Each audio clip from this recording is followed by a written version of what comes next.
આગળ સમાચારોમાં વાત કરીએ તો કાંકરેજ તાલુકાના ખેડૂતોએ સુજલામ સુફલામ કેનાલમાં પાણી છોડવા મામલે ભારે વિરોધ નોંધાવ્યો છે।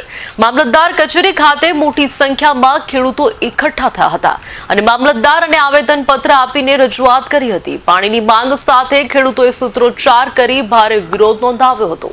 દિયોદરા મામલતદાર કચેરી ખાતે ઢોલ વગાડી તંત્રને પાણી છોડવા માંગ કરી।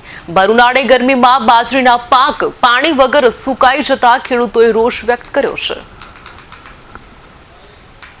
આવેદનપત્ર આપેલું છે। અમે મોટી સંખ્યાની અંદર ખેડૂતો આવેલા હતા। અમારી વેદના હતી બાજરી બળારી છે, એને અનુસંધાને ચોગા પંપિંગ સ્ટેશન તાત્કાલિક ચાલુ કરે એના અનુસંધાને સાહેબશ્રીએ રજૂઆત કરેલી છે। અમારો આવેદનપત્ર કલેક્ટર સાહેબ સુધી પહોંચાડેલું છે, ગાંધીનગર સુધી પહોંચાડ્યું છે। અમને વિશ્વાસ આપ્યો છે કે આનો યોગ્ય જવાબ આવશે। અમે 48 કલાક સુધી ખેડૂતો રાહ જોવાના છે। 48 કલાક સુધી અમારું ચોગા પંપિંગ સ્ટેશન તાત્કાલિક ચાલુ થવું જોઈએ। જો ન થાય તો તમામ ખેડૂતો સાથે રહી અને ધરણાનું આયોજન કરશે અને કોઈ પણ ભોગે ચોગા પંપિંગ સ્ટેશન ચાલુ કરાવ્યા વગર ધમકવાના નથી। કેટલા સમયમાં ધરણા કરશો? 48 કલાક એટલે આપણે સોમવાર કે મંગળવાર સુધી રાહ જોવાની છે। મંગળવાર સુધી સોમવાર સુધી રાહ જોશે। જો સોમવાર સુધી પાણી ના ચાલુ થાય તો મંગળવારે ચોગા પંપિંગ સ્ટેશને ધરણા થશે અને ત્યાં સુધી અમારા વિસ્તારની અંદર કોઈ નેતાઓ પ્રોગ્રામ ના કરે, કારણ કે ખેડૂતોને પાણી જોઈએ છે।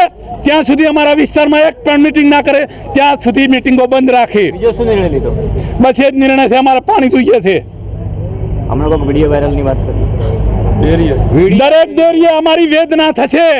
અત્યારે બાજરી બળારી છે, બાજરીની અંદર ઊભા રહીને પણ સરકારને જાગૃત કરશે કે અમારી વેદના છે, તાત્કાલિક ચોગા પંપિંગ સ્ટેશન ચાલુ કરો, ન કે અમારા વિસ્તારની અંદર નેતા ત્યાં સુધી પ્રચાર અર્થે ના આવે, કોઈ પણ પ્રોગ્રામ ના કરે।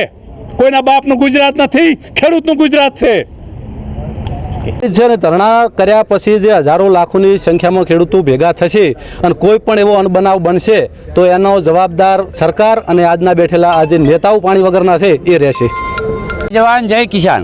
આજે અમે દિયોદર તાલુકામાં અમારા પ્રાંત ઓફિસર કલેક્ટર સાહેબશ્રીને આવેદનપત્ર આપ્યું અને 24 કલાક પહેલાં અમે આપણા ભૂપેન્દ્રભાઈ પટેલને ભાઈ એક ફેસબુક ઉપર જાણ કરી શકે અમને તાત્કાલિક પાણી ચાલુ કરી આલો, પણ આ 24 કલાક બધી કોઈને નિર્ણય ના લીધો એટલે આજે અમારા ખેડૂતોને આવેદનપત્ર આપવા આવવું પડ્યું। અને અમારા ખેડૂતોએ લાખો રૂપિયા ખર્ચો કરી આવા મોંઘા બિયારણ, આટલા મોંઘા ખાતર અને આવી બધી મજૂરી અમે કરી અને અત્યારે હાલ જો નદી પાણી ના આપે, સુજલામ સુફલામ બંધ થાય તો અમારા પશુ પંખી ઘાસચારો બધું બળીને સાફ થઈ જાય એમ છે। એટલે તાત્કાલિક ધોરણે કોઈ પણ રીતે સરકારને જે નિર્ણય લેવા હોય લે અમને સુજલામ સુફલામમાં પાણી ચાલુ કરી આપે।